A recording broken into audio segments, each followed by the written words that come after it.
Top quality और consistent performance के लिए सिर्फ सिल्वर पंप नाम याद रखना।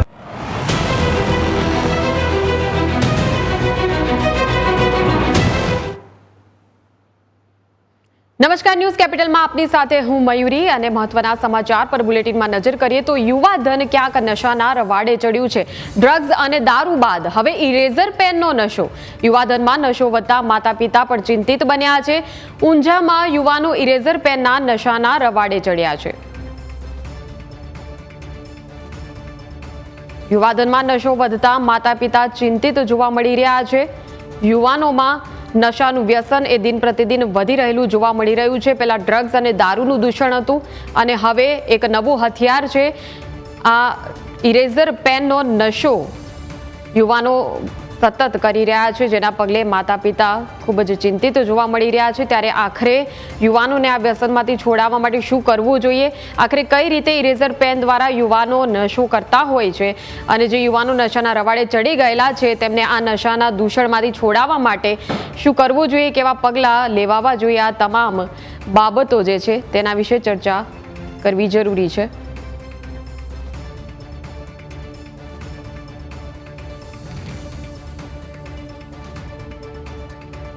તો સતત નશાનું પ્રમાણ યુવાનોમાં વધતા હવે ક્યાંક સામાજિક આગેવાનો સહિત માતા પિતા ચિંતિત બન્યા છે અને આ સમસ્યાનું યોગ્ય નિરાકરણ આવે તેવી લાગણી પ્રવર્તી રહી છે। ઊંઝામાં યુવાનો ઇરેઝર પેનના નશાના રવાડે ચડ્યા છે। યુવાધન નશાના રવાડે ચડ્યું છે। ડ્રગ્સ અને દારૂ બાદ હવે ઇરેઝર પેનનો નશો યુવાનો કરી રહ્યા છે। યુવાધનમાં નશો વધતા માતા પિતા ચિંતિત જોવા મળી રહ્યા છે। ત્યારે આ સમગ્ર મામલે ઊંઝા ભાજપના ધારાસભ્ય કિરીટ પટેલે રજૂઆત પણ કરી હતી કે હવે ઇરેઝર પેન થકી યુવાનો કે જે નશાના રવાડે ચડ્યા છે ત્યારે આ દૂષણ અટકાવવા માટે યોગ્ય પગલાં લેવાવા જોઈએ અને કાર્યવાહી થવી જોઈએ। સતત ચેકિંગ પણ હાથ ધરાવવું જોઈએ કે યુવાનો આખરે કઈ રીતે આ ઇરેઝર પેન દ્વારા નશાના રવાડે ચડે છે। યુવાનો જ્યારે નશાના રવાડે ચડતા હોય છે તેના અનેક કારણો હોઈ શકે છે, સામાજિક કારણો પણ હોઈ શકે છે। યુવાનોમાં સતત વધતી એકલતા પણ એક કારણ છે કે જેના કારણે યુવાનો નશાના રવાડે ચડતા હોય છે।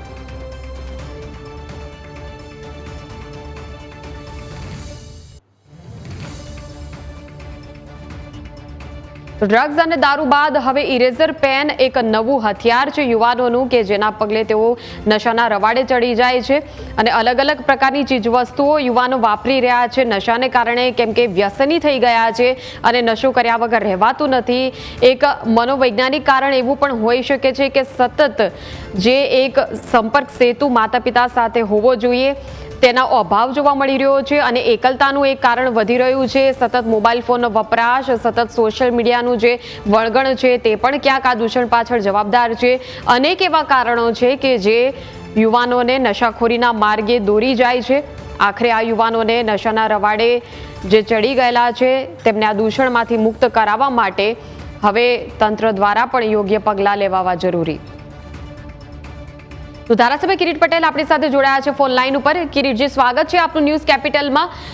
આપે જે રજૂઆત કરી હતી કે ઊંઝામાં ઇરેઝર પેન દ્વારા યુવાનો નશાના રવાડે ચડ્યા છે, કેવા પ્રકારની આ રજૂઆત હતી આપના ધ્યાનમાં, કેવા પ્રકારે આ યુવાનો આવ્યા, આપે શું જોયું કે જેના કારણે આ રજૂઆત કરવા માટે આપે સંપર્ક કર્યો છે કલેક્ટરનો, અને શું કાર્યવાહીનું આપને આશ્વાસન આપવામાં આવ્યું? તપાસ સરકાર કરશે, તપાસ કરીને અને જે પગલા લેવાના પછી આગળ સરકાર નક્કી કરશે। તો મને ધ્યાનમાં આવ્યું, રજૂઆત થઈ મને અને મેં ત્યાં રજૂઆત કરી યોગ્ય જગ્યાએ અને હવે એની ઉપર તપાસ કરીને ઇન્વેસ્ટિગેશન કરશે એમ છે। અને જે થઈ રહ્યું એ ખોટું થઈ રહ્યું છે। આ રીતે નશા માટે આવી વસ્તુઓ વપરાય। બિલકુલ કિરીટજી, એટલે જે પ્રકારે આ નશાના રવાડે યુવાનો ચડ્યા છે, આપ શું કહેશો યુવાનોને? ના, એ તો ખોટી જ વસ્તુ છે। યુવાનો ક્ષણિક શાંતિ માટે કે એના માટે ખોટો નશાને રવાડે ચડે છે અને સમાજ આખો એના લીધે બગડે। બિલકુલ, આભાર કિરીટજી અમારી સાથે જોડાવા બદલ। તો જે પ્રકારે ડ્રગ્સ અને દારૂ બાદ હવે ઇરેઝર પેનનો નશો કરતા યુવાનો જોવા મળી રહ્યા છે. ઊંઝાના ધારાસભ્ય કિરીટ પટેલે આ મામલે રજૂઆત કરી છે. તેમને કાર્યવાહીનું આશ્વાસન પણ આપવામાં આવ્યું છે, પરંતુ ક્યાંક આ હવે એક સામાજિક મુદ્દો વધુ છે અને જે આ સમસ્યા છે એની પાછળના આ કારણો સમજવા માટે આપણી સાથે આશા વઘાસિયા પેરેન્ટિંગ એજ્યુકેટર જોડાયા છે. આશાબેન ખૂબ જ લાંબા સમયથી કામગીરી કરી રહ્યા છે અને જે પ્રકારે આ સમગ્ર ઘટના સામે આવી રહી છે, સમગ્ર જે આ ઘટના સામે આવી છે કે યુવાનો જે છે એ રવાડે ચડ્યા છે નશાના, ઇરેઝર પેન, ક્યાંક ડ્રગ્સ, ક્યાંક જે દારૂ છે, અલગ અલગ પ્રકારની જે ચીજવસ્તુઓ એ સતત વાપરી રહ્યા છે યુવાનો. એટલે કયા કારણો, જ્યારે આપ પણ કામ કરતા હોવ છો યુવાનોને વ્યસનમાંથી છોડાવવા માટે, આપના અનુભવમાં, આપના નિરીક્ષણમાં શું આવ્યું છે? એવી કઈ બાબતો છે કે જે યુવાનોને નશાના રવાડે ચડાવી રહી છે? નમસ્તે, હું છું આશા વઘાસિયા અને ઘણીવાર આપણે જ્યારે અમુક જેમ કે અત્યારે જ આપણે આ શબ્દો વાપરી રહ્યા છે કે યુવાનો રવાડે ચડ્યા છે, રાઈટ? પણ આપણે ક્યારેય એ બાબતનો વિચાર કરીએ છીએ કે આ બધી વસ્તુઓ, યુવાનો આ બધી એક્ટિવિટીઝમાં કેમ ઇન્વોલ્વ થાય છે, કેમ આ બધી વસ્તુઓને એ લોકો પોતાનો સહારો માને છે? કારણ કે કોઈ પણ વસ્તુ, કોઈ પણ એડિક્શન ચાલુ થાય તો એની પાછળ ઘણા બધા કારણો હોય છે અને સારા સમાજ સ્થાપિત કરવા માટે આપણે એ બધા કારણોને જાણવા ખૂબ જ જરૂરી છે. તો પહેલું કારણ છે કે જે કન્ઝ્યુમ થઈ રહ્યું છે જે વસ્તુ, તો એ જ્યારે આવે છે ત્યારે કન્ઝ્યુમ થાય છે ને, તો જ્યારે એ વસ્તુ અવેલેબલ છે એટલે કન્ઝ્યુમ થાય છે, પહેલી વસ્તુ એ. બીજી વસ્તુ કે બાળકને કે યુવાનને ક્યારે આ વસ્તુની જરૂર પડે છે, જ્યારે એ અંદરથી ખાલી છે, એને કોઈ વસ્તુની સમજણ નથી, ક્યાં તો પછી પ્રેશર છે.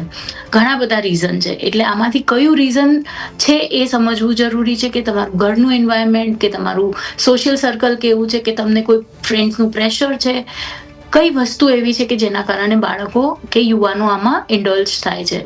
સો બધા જ પર્સપેક્ટિવ જાણીને પછી આપણે કોઈ પણ વાતને આગળ વધારીએ કે આપણે સમાજ સુધારાની વાત કરીએ ત્યારે આ બધા પરિબળો આપણે ધ્યાનમાં રાખવા જરૂરી છે. અને સૌથી પહેલું કે એઝ અ પેરેન્ટિંગ એડ્યુકેટર સૌથી પહેલું આવે કે માતા પિતાએ શું ધ્યાનમાં, ઘણીવાર માતા પિતાને ખબર જ નથી હોતી કે બાળક શું કરી રહ્યું છે, બહાર શું ચાલી રહ્યું છે બાળક સાથે. તો માતા પિતાએ પહેલાં તો નાની નાની વસ્તુઓ બાળકમાં ઓબ્ઝર્વ કરવી બહુ જરૂરી છે કે થોડોક પણ ચેન્જ આવે બાળકના સ્વભાવમાં કે એના રૂટીનમાં કે એની કોઈ આદતોમાં ક્યાંય પણ, તો થોડાક માતા પિતાએ પણ સક્રિય થવાની જરૂર છે કે એ વસ્તુને ઓબ્ઝર્વ કરે અને બાળક સાથે વાત કરે કે કેમ આવું થઈ રહ્યું છે. જનરલી શું થાય કે એઝ અ માતા પિતા આપણે શું કરીએ કે ઇન્ટરોગેશન વાળા ક્વેશ્ચન કરીએ, કેમ આવું થઈ રહ્યું છે, શું કરી રહ્યો છે, ઓલ દેટ સ્ટફ. પણ એના કરતાં શાંતિથી, પ્રેમથી બાળકને બેસાડીને પૂછીએ, વાત કરીએ, તો કદાચ બાળકને આ રસ્તેથી કે યુવાનોને આ રસ્તેથી જતા આપણે થોડા વહેલા રોકી શકીએ. ફોનનું વળગણ છે, ક્યાંક જે સંગત છે એ સંગત જે પ્રકારની હોય તે પણ એક મહત્વનું કારણ ગણી શકાય આ વ્યસનના પાછળ. હા, એ પણ એક કારણ હોઈ શકે છે. કારણ કે અત્યારે બાળકોને જે પિયર પ્રેશર, જેમ મેં કીધું એમ, કે એક સર્ટેન ગ્રુપ છે કે જેમાં બાળકને જોડાવું છે. બાળક કદાચ એ બધી આદતોમાં નથી કે યુવાની બધી આદતોમાં નથી, પણ એ ફ્રેન્ડ્સમાં જવા માટે કે એ સર્કલમાં અંદર ફિટ ઇન થવા માટે ઘણીવાર યુવાનો આ બધું કરતા હોય છે કે એ એક્સેપ્ટન્સ આવે કે ભાઈ આજે મને બી એ લોકો એના ફ્રેન્ડ તરીકે એક્સેપ્ટ કરે. એટલા માટે પણ ઘણીવાર યુવાનો આ વલણ અપનાવતા હોય છે. બિલકુલ આશાબેન, ત્યારે હવે જે યુવાનો જે છે, આપણે નશાને અટકાવવા માટે જે યોગ્ય પગલાં લેવા જોઈએ એના વિશે વાત કરી. હવે જે યુવાનો એ રવાડે ચડી ગયેલા છે, જે વ્યસની બની ગયેલા છે, એમને જો મુક્ત કરાવવા એ ખૂબ જ મોટો પડકાર છે. કેમ કે તેને અંદર વારંવાર એમ થતું હોય છે કે તેને નશો કરવો છે અને તે અલગ અલગ પ્રકારે ચીજવસ્તુ પણ શોધતો હોય છે. હવે આપના ધ્યાનમાં જ્યારે આ પ્રકારે યુવાનો આવે છે, કેવી રીતે એમને સમજાવટ કરો છો, કેવી રીતે એમની સાથે કામગીરી કરો છો? તો સૌથી પહેલા તો એ જે પણ યુવાન છે કે જે બાળક છે એના ફેમિલી, પરિવારને સમજાવવું પડે, ત્યાંથી જ ચાલુ કરવું પડે. કારણ કે બાળક સૌથી વધારે ટાઈમ એ લોકો સાથે સ્પેન્ડ કરતા હોય છે. એટલે તો પહેલા તો પરિવારે એનું એક્સેપ્ટન્સ કે ચલો ઠીક છે, અત્યારે આ છે સિચ્યુએશન, તો એને એક્સેપ્ટ કેવી રીતે કરવી. ઘણીવાર એટલું બધું પેલું હોય છે પેરેન્ટ્સના મનમાં કે એ લોકોથી એક્સેપ્ટ જ નથી થતું કે ભાઈ મારું બાળક આવું કેવી રીતે કરી શકે, કે મારો દીકરો કે દીકરી તો આવું કેવી જ રીતે કરી શકે. કારણ કે ઘણીવાર આપણને એઝ અ પેરેન્ટ એવું હોય ને કે આપણા બાળકો તો આવું, મેં તો આવા સંસ્કાર જ નથી આપ્યા, પણ જ્યારે આ થઈ ગયું છે તો સૌથી પહેલું પેરેન્ટ્સ માટે એક્સેપ્ટન્સ ખૂબ જ જરૂરી છે કે ભાઈ ચલો થઈ ગયું છે તો હવે આગળ શું, આના માટે આગળ આપણે પગલાં શું લેવાના, કે બાળકને પ્રેમથી સમજાવીને કે આમાંથી બહાર કેવી રીતે નીકળવામાં એને સપોર્ટ કરવાનો. સો સૌથી પહેલું આપણે પરિવારથી ચાલુ કરીએ છીએ, પછી એ બાળકને સેશન્સ, કાઉન્સલિંગ સેશન્સ આપીએ છીએ કે ભાઈ કેમ આ થયું, એની પાછળના કારણો જાણીએ. કારણ કે ઘણીવાર બાળક માતા પિતા સાથે ખુલીને વાત ન કરતા હોય, યુવાનો, તો એમના પોતાના રીઝન્સ હોય કે એ લોકો કેમ આમાં ઇન્વોલ્વ થયા છે, કેમ આ લત એમને લાગી છે અને હવે કદાચ નીકળવું છે તો પણ નથી થઈ રહ્યું એમનાથી, તો એ બધો સપોર્ટ અમે કાઉન્સલિંગમાં આપીએ છીએ કે એમને કેવી રીતે આમાંથી બહાર નીકળવું. પણ હા, આ બધું કરતાની સાથે, આ બધાની સાથે સાથે જે સૌથી વધારે ઇમ્પોર્ટન્ટ છે એ બાળકનો અને પેરેન્ટ્સનો એટલે પરિવારનો સપોર્ટ એ ખૂબ જ જરૂરી છે. અને બાળકના જે બીજા બધા ફ્રેન્ડ્સ હોય કે બીજું સર્કલ હોય, અગર એમાં બીજા બાળકો છે, યુવાનો છે જે ઇન્વોલ્વ નથી, તો એ ફ્રેન્ડ્સનો સપોર્ટ એ પણ ખૂબ જ જરૂરી છે. તો આવી રીતે આ એક ઇકોસિસ્ટમ આપણે ક્રિએટ કરીએ, ઇવન જ્યાં બાળક ભણતું હોય ત્યાં પણ એ લોકોને સપોર્ટ મળે, એ પણ આપણે ધ્યાન રાખીએ. તો આવી રીતે આપણે એક ઇકોસિસ્ટમ ક્રિએટ કરીએ જ્યારે આપણે યુવાનોને આમાંથી થોડા બહાર કાઢી શકીએ અને સમજાવી શકીએ. બિલકુલ આશાબેન, હવે એક સવાલ એવો છે કે જે માતા પિતા માટે ખાસ બાબત છે કે માતા પિતા કેવી રીતે એ બાબતની ઓળખ કરી શકે કે પોતાનું જે બાળક છે ક્યાંક ખોટા માર્ગે જઈ રહ્યું છે, ક્યાંક હવે એ નશાના રવાડે ચડી રહ્યું છે, કેવા પ્રકારે આ પહેલેથી, કેમ કે જો ખ્યાલ આવી જાય કે પોતાનું બાળક આ માર્ગે જઈ રહ્યું છે તો ચોક્કસપણે અટકાવી શકાય. બહુ જ સાચી વાત છે કે ઘણીવાર આપણે આપણી જિંદગીમાં એટલા બધા ઇન્વોલ્વ હોઈએ છીએ કે આપણને નાની નાની વસ્તુઓ ઓબ્ઝર્વ નથી કરતા, કારણ કે પહેલેથી એ વસ્તુની આદત નથી આપણને. એટલે જે નાની નાની ચેન્જીસ આવે છે એ આપણે ઓબ્ઝર્વ નથી કરતા. એટલે પેરેન્ટ્સે થોડું કોન્શિયસલી ધ્યાન રાખવાનું કે જો યુવાન બાળક છે કે કોલેજ જતું બાળક છે તો એના રૂટીનમાં કોઈ ફેરફાર આવે, કે ઘણીવારનું બાળક તમારી સાથે આઈ ટુ આઈ કોન્ટેક્ટ વાત ન કરે, કોઈ એવા સિમ્પટમ્સ હોય છે તમને બાળકમાં દેખાય. એટલે ઘણીવાર એવું થાય છે કે હું આ બધી વસ્તુઓ કહું ને પછી પેરેન્ટ્સ ઓવર કોન્શિયસ થઈ જાય છે અને નોર્મલ બાળક હોય ને, કદાચ બાળક થોડું વધારે સૂઈ જાય એક દિવસ તો પણ એ લોકોને બેક ઓફ ધ માઇન્ડ એવું લાગવા માંડે કે બાળક ક્યાંક કોઈ વસ્તુમાં ઇન્વોલ્વ તો નથી થયું. એટલે હું ઘણી બધી વસ્તુઓ એટલે નથી પણ કહેતી, કારણ કે પછી ઘણી વસ્તુઓ ઘણીવાર એવી થાય છે કે પેરેન્ટ્સ ઓવર કોન્શિયસ થઈ જાય અને નાની નાની બીજી બધી વસ્તુઓને પણ આની સાથે જોડી દે છે. એટલે અમુક વસ્તુઓ છે જે તમે ડે ટુ ડે બાળકની લાઈફમાં કોઈ ચેન્જીસ આવે તો તમને એઝ અ પેરેન્ટ એ ખ્યાલ આવી જાય. એટલે થોડું કોન્શિયસનેસ એઝ અ પેરેન્ટ બહુ જરૂરી છે. અને શાંતિથી, પ્રેમથી બાળકને તમે પૂછો. ક્યારેક તમારું બાળક થોડું સેડ ફીલ કરતું હોય કે થોડું એકલું એને ફીલ કરતું હોય કે તો એઝ અ માતા પિતા તો તમને સૌથી વધારે ખબર પડી જવી જોઈએ કે તમારા બાળકના મનમાં શું ચાલી રહ્યું છે. એટલે જો તમે થોડા કોન્શિયસ થઈ જાઓ એઝ અ માતા પિતા તો આઈ એમ શ્યોર તમને ખ્યાલ આવી જાય કે કંઈક ચેન્જ આવી ગયો છે બાળકના બિહેવિયરમાં કે ઓવરઓલ જે એનું રૂટીન છે એમાં કે જે પણ છે એમાં. બિલકુલ આશાબેન, હવે પૂછવા માંગીશ કે ખાસ કરીને શાળાએ જતા બાળકો છે તો શાળાએ જતા બાળકો જો આ પ્રકારે કંઈક તેમને સામગ્રી કોઈના દ્વારા પહોંચાડવામાં આવતી હોય કે તેમના જે મિત્રો છે એ ખરાબ સંગતના કારણે જો રવાડે ચડતા હોય, શું શાળા કક્ષાએ કોઈ ચોક્કસ પ્રવૃત્તિઓ થઈ શકે જેથી તેઓ રવાડે જતા અટકે? ઓફકોર્સ શાળાઓમાં તો આઈ થિંક જ્યારે આ સત્ર ચાલુ થાય બધા ત્યારે સૌથી પહેલું જ્યારે અમે કરતા હતા તો શપથ લેવડાવતા હતા બાળકોને અને ત્યાં વર્કશોપ્સ અને સેમિનાર્સ પણ રાખતા હતા કે બાળકોને આવી કોઈ પણ વસ્તુ ઓફર કરવામાં આવે કે કંઈ પણ વસ્તુ કહેવામાં આવે તો એ લોકોએ શું કરવાનું, શું ધ્યાન રાખવાના, પ્રિકોશન્સ કયા લેવાના. કે તમને કોઈ બાળક ફોર્સફુલી ક્યારેક કંઈક કહે છે કે ઘણીવાર બાળકો રમતમાં પણ કહેતા હોય અને ઘણીવાર બાળકોને ખબર જ નથી હોતી કે એ લોકોને શું આપવામાં આવી રહ્યું છે કે શું કોઈ એને ઓફર કરી રહ્યું છે, રાઈટ. તો આ બધી વસ્તુની અવેરનેસ અગર સ્કૂલ લેવલથી જ બાળકોને આપવામાં આવે તો ઘણી બધી જગ્યાએ આપણે એ અટકાવી શકીએ છીએ. બિલકુલ આશાબેન, હવે કોઈ બાળક જે છે એ જ્યારે આ પ્રકારે નશાના રવાડે ચડ્યું છે કે કોઈ ખરાબ એને લત લાગી છે તો ઘરેથી કેવા પ્રકારના પ્રયત્નો થવા જોઈએ કે જેથી આ પ્રકારે જે છે એ ખોટી ચીજવસ્તુઓનો વપરાશ કરતું બંધ થાય? ઘરેથી જેમ મેં તમને કીધું એમ સૌથી પહેલું એક્સેપ્ટન્સ પેરેન્ટ્સનું કે ઓકે કંઈ વાંધો નહીં, જે થયું એ બાળક કદાચ આમાં ઇન્વોલ્વ થઈ ગયું છે તો પહેલું તો ગુસ્સો કર્યા વગર કે બાળકને કંઈ પણ અપશબ્દો બોલ્યા વગર કે બ્લેમ ગેમ, સૌથી પહેલી તો બ્લેમ ગેમ બંધ કરવી પડે આપણે, કારણ કે જેવું આવું કંઈક થાય ને એટલે પરિવારમાં સભ્યો પહેલા તો એકબીજાને બ્લેમ કરે કે તે ધ્યાન નથી રાખ્યું એટલે આવું થયું. પછી આવે સોસાયટી કે સોસાયટીને બ્લેમ કરે કે ભાઈ બધે આવું જ ચાલે છે ને એટલે મારું. પછી આવે સ્કૂલ, ફ્રેન્ડ્સ. એટલે જનરલી આ જ રિએક્શન હોય છે કે બધા એક બ્લેમ કરવાનું ચાલુ કરી દે, પણ એના કરતાં થિંક અબાઉટ ધ સોલ્યુશન કે આ જે થઈ ગયું છે એનું સોલ્યુશન કેવી રીતે લાવીશું, હવે આપણે આપણા પ્રેમ, હૂંફ, સપોર્ટથી બાળકને આમાંથી બહાર કેવી રીતે કાઢીશું. એટલે પેનિક થયા વગર સૌથી પહેલાં એક્સેપ્ટન્સ, પછી નો બ્લેમ ગેમ અને પછી support to the child with the love. આ 3 વસ્તુ કરીશું તો બાળકને ચોક્કસ આપણે ઇઝીલી આમાંથી બહાર કાઢી શકીશું. બિલકુલ આશાબેન, અને ખાસ કરીને આપણે સ્લમ્પ વિસ્તારના જે બાળકો છે એ બાળકોની અંદર ક્યાંક જાગૃતિનો અભાવ હોય છે, માતા પિતાની અંદર જાગૃતિનો અભાવ હોય છે, તો એવા બાળકો માટે પછી કેવા પ્રકારે કામગીરી થવી જોઈએ? ઘણા બધા એનજીઓ આના માટે કામ કરે છે અને એ બાળકોમાં પણ અને એ લોકોને બહુ નાની ઉંમરથી આ બધી લત લાગતી હોય છે, કારણ કે એ એન્વાયરમેન્ટ જ એવું હોય છે.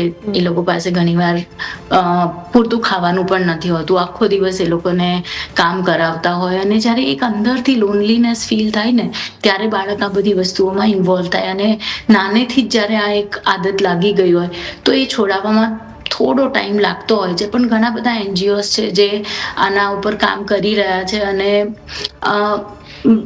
વી ઓલ્સો ટ્રાય કે આમાંથી એ સ્લમ્સના બાળકોને આમાંથી આપણે કેવી રીતે બહાર કાઢી શકીએ. પણ એમાં એક ફેક્ટર એ પણ છે કે આપણે ટ્રાય કરીએ, બધું થાય, પણ પછી પાછું જે એન્વાયરમેન્ટ છે એનું એ જ રહે છે.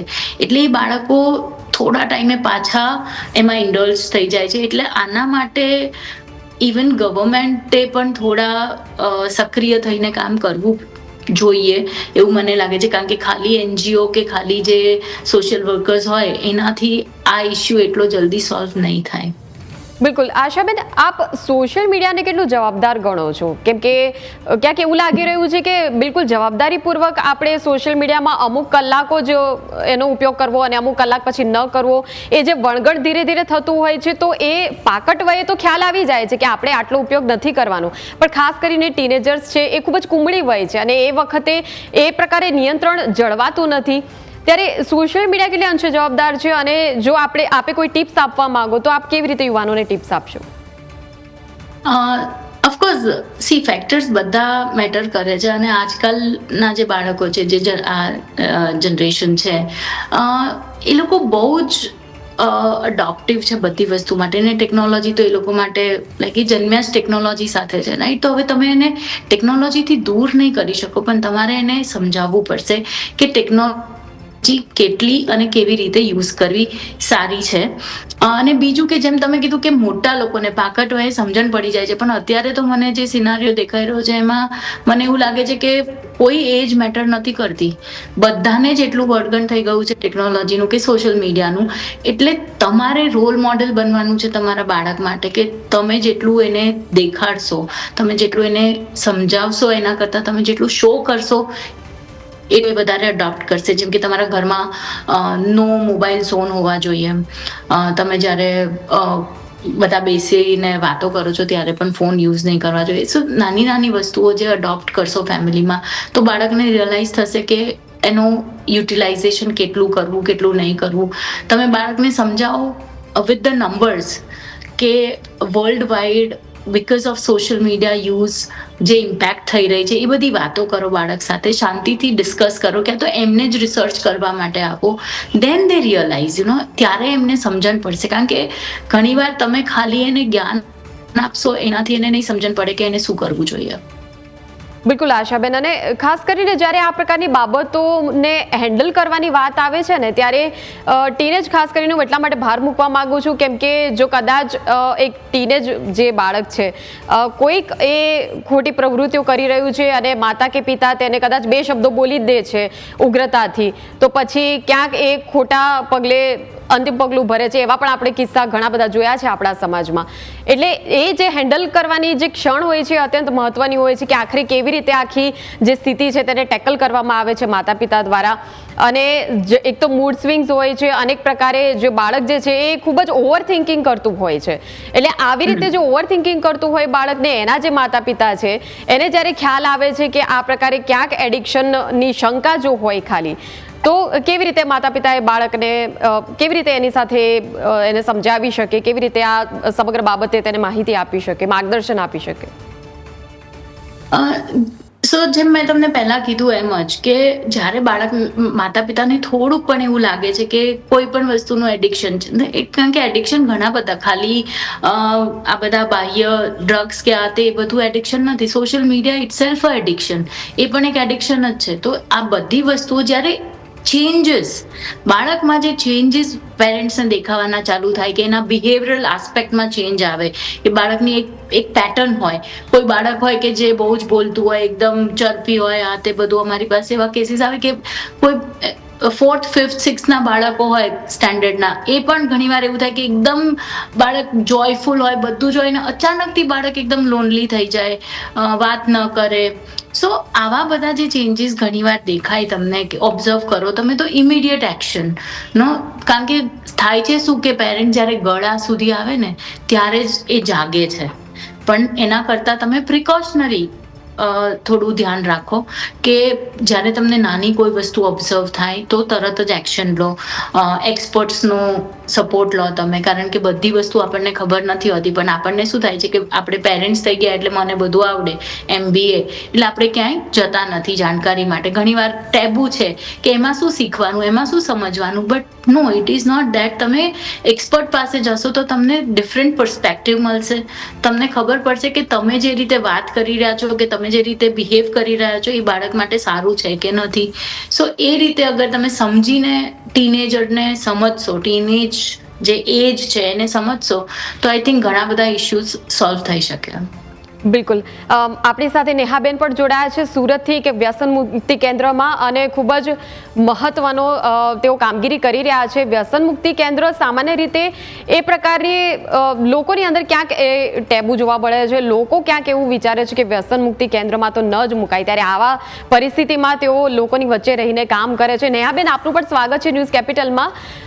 નેહાબેન, આપણે એવું પૂછવા માંગીશ કે લોકોના મનમાં એક વ્યસન મુક્તિ કેન્દ્રને લઈને ખૂબ જ માન્યતાઓ છે. ખાસ કરીને કોઈ પણ મા બાપ જ્યારે પોતાના બાળકને એક વ્યસન મુક્તિ કેન્દ્રમાં મૂકવાનું વિચારે, તેની જે લત લાગેલી છે, વળગણ જે છે, તેને છોડાવવા માટે, હવે એ માતા પિતા પોતાના બાળકને લઈને જ્યારે આવે છે આપની પાસે, શું કહો છો? કેવી રીતે એમને સધિયારો આપો છો? કેવી રીતે સમજાવટ કરો છો? સૌપ્રથમ તો એક માતા પિતા તરીકે તેઓ બાળકને લઈને આવે છે, તો સૌપ્રથમ એમની પ્રાથમિકતા એ હોય છે કે સાચેમાં અહીંયા થઈ સુધરી જાય છે. કારણ કે અમે એવું સાંભળ્યું છે કે 3 મહિના રાખો કે 6 મહિના રાખો, બાળક પાછું જેવું હતું તેવું થઈ જાય છે. એટલે સૌથી પહેલા તો નેગેટિવિટી એ લોકો પેરેન્ટ્સમાં જ હોય છે. નેગેટિવ એ લોકો જ વધારે હોય છે, કારણ કે આજુબાજુનો એટમોસ્ફિયરની અસર એ લોકોના દિમાગ પર વધારે હોય છે. ચારે બાજુ તપાસ કરીને પછી એ લોકો આવતા હોય છે. અને જ્યારે ખૂબ જ વધી જાય, વ્યસન વધી જાય, સમાજમાં ફેલાઈ જાય, આજુબાજુ વાત થવા લાગે, બદનામીના ડરથી પછી એ લોકો વ્યસન મુક્તિ તરફ દોડતા હોય છે. જ્યાં સુધી જ્યારે શરૂઆત હોય, પ્રાઇમરી બેઝ પર હોય, ત્યારે તેઓ આગળ આવતા નથી. ત્યારે તે લોકો છુપાવે છે કે બધી વાત બહાર નહીં પહોંચે. પછી જ્યારે એકદમ જ સમાજમાં વાત ફેલાઈ જાય, તિરસ્કારની નજરથી બધા જોવા માંડે, ત્યારે એ લોકો વ્યસન મુક્તિ તરફ આવે છે. કે જ્યારે ખૂબ જ મોડું થઈ ચૂક્યું હોય છે, બાળક ઓલરેડી નશામાં ડૂબી ગયો હોય છે, ત્યારે એ લોકો આવે છે. અને આવા પાછળ પણ એ લોકોનું રીઝન એ જ હોય છે કે સારો થશે, 3 મહિના કહો છો તો સારો થઈ જશે. પણ આમાં જે બેઝિક હોય છે તે છે માનસિકતા. કે પેરેન્ટ્સ પોતે પોઝિટિવ હશે, એમનો એટીટ્યુડ પોઝિટિવ હશે, તો એ લોકો બાળકને પણ પોઝિટિવિટી આપી શકે. વ્યસન મુક્તિ કેન્દ્રમાં મોટિવેશન એ લોકોને આપવામાં આવે છે કે તમે જે કરીને આવ્યા છો, તમારાથી જે ભૂલ થઈ ગઈ છે, તે ભૂલને સ્વીકારીને પછી આગળ વધવાનું છે. જે ભૂલો આપણે ભૂતકાળમાં થઈ ગઈ છે, એ ભૂલોને યાદ નથી રાખવાની, પણ એ ભૂલો થયા પછી આપણે કેટલું ગુમાવ્યું છે એની અંદર. ઘણીવાર એવું થાય છે કે કુટુંબ વેર વિખેર થઈ જાય છે. સૌથી વધારે સહન ઘરના વ્યક્તિઓ જ કરતા હોય છે. એ લોકો પણ કંટાળી ગયા હોય છે. એટલે પછી એ લોકો છેલ્લે સહારા રૂપી એ લોકો માટે એક નશામુક્તિ કેન્દ્ર જ હોય છે. અને વ્યક્તિને સૌપ્રથમ એ જ સમજાવવામાં આવે છે કે જે ભૂલો કરી છે ભૂતકાળમાં તે ભૂલીને ધીરે ધીરે એમાંથી શીખવાનું છે અને આગળ વધવાનું છે. બિલકુલ અને ફેમિલી સપોર્ટ જ મહત્વનો છે એમાં. બિલકુલ બિલકુલ. અને જે કોઈ બાળક આવે છે તમારા કેન્દ્રમાં જેને વ્યસન છોડાવવું છે, કેવી રીતે હવે તેની સારવાર તમે કરો છો? સૌપ્રથમ તો ડિટોક્સિફિકેશન હોય છે સ્ટાર્ટિંગના અઠવાડિયા માટે. જે આલ્કોહોલિક હોય છે તેઓ માટે અઠવાડિયું હોય છે, કેમ કે જે વ્યસન એ લોકોએ કર્યું હોય છે ઘણા સમયથી, એટલે સતત એકદમ ચાલુ હોય વ્યસન અને એમની સાયકલ જ્યારે બંધ થઈ જાય મળવાની, ત્યારે એ લોકોની અંદર એના જે રિએક્શન આવે છે સાઈડ ઇફેક્ટ, કે જેની અંદર એન્ઝાયટી આવે છે, સૌથી પહેલા એ લોકોને ડર લાગે છે, ગભરામણ થાય છે, પછી એ લોકોને વાઇબ્રેશન આવે આખા શરીરમાં, ત્યારબાદ એ લોકોને ધ્રુજારી આવે, ઘણા સંજોગોમાં ખેંચ આવી જાય છે, ગભરામણ થાય, વોમિટિંગ થાય. તો સ્ટાર્ટિંગનું અઠવાડિયું જે આલ્કોહોલિક હોય છે એ લોકો માટે ખૂબ જ અઘરું હોય છે. એ લોકોને ડિટોક્સિફિકેશનમાં રાખવામાં આવે છે, એ બધી તકલીફમાંથી ધીમે ધીમે એ લોકોને બહાર કાઢવામાં આવે છે. અગર મેડિસિનની જરૂર હોય તો સામે મેડિસિન પણ આપવામાં આવે છે. ત્યારબાદ એ લોકો ધીમે ધીમે સ્વસ્થ થાય પછી એ લોકો ગ્રુપ એટેન્ડ કરવાનું ચાલુ કરે. અને આલ્કોહોલિક કરતા સૌથી વધારે જો ભયાનક અને સ્કેરી કન્ડિશનનું કહી શકું તો એ છે આજના યંગસ્ટરની કે જે ડ્રગ્સમાં છે, કે જે ખૂબ જ વેરિયસ પ્રકારના ડ્રગ્સ લેતા હોય છે. એ લોકોની જે કન્ડિશન હોય છે તે વધારે ક્રિટિકલ હોય છે, કેમ કે ખૂબ જ નાની ઉંમરે તેઓ આની અંદર આવી ગયા હોય છે. 19 વર્ષથી લઈને 25 વર્ષનું જે યુવાધન છે આજનું, મોસ્ટ પ્રોબેબલી તેઓ જ આ જે કહેવાય આને કહેવાય સૂકા નશા, ડ્રાય ડ્રગ્સ. એટલે ઘરના વ્યક્તિઓને ખબર પડતી નથી, પેરેન્ટ્સને. બાજુમાં બેઠું પણ હોય બાળક લઈને તો ઘરના વ્યક્તિ અંદાજો લગાવી નથી શકતા કે મારું બાળક કંઈક લઈને બેઠું છે.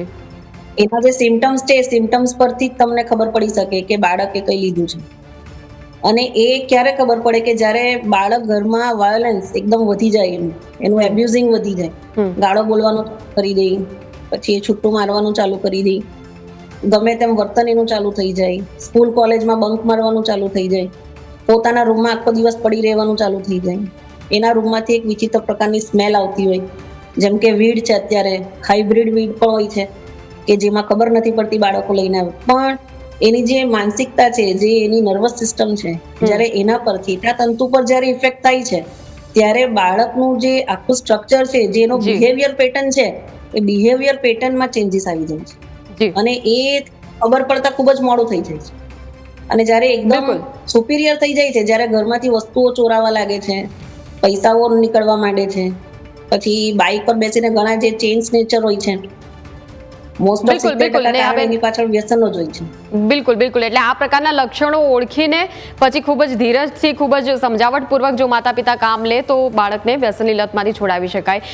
ખૂબ ખૂબ આભાર આશાબેન અને નેહાબેન, આ બંને જોડાયા અને જે પ્રકારે આપ ચર્ચા કરી. આપણે આશા રાખીએ કે જે મા બાપ આ જોઈ રહ્યા છે તેમને ચોક્કસપણે હવે ખ્યાલ આવી ગયો હશે કે કેવી રીતે પોતાના જે બાળકને આ જે વ્યસનના દૂષણમાંથી છોડાવવા માટે કેવા પ્રકારે પગલાં લેવા જોઈએ.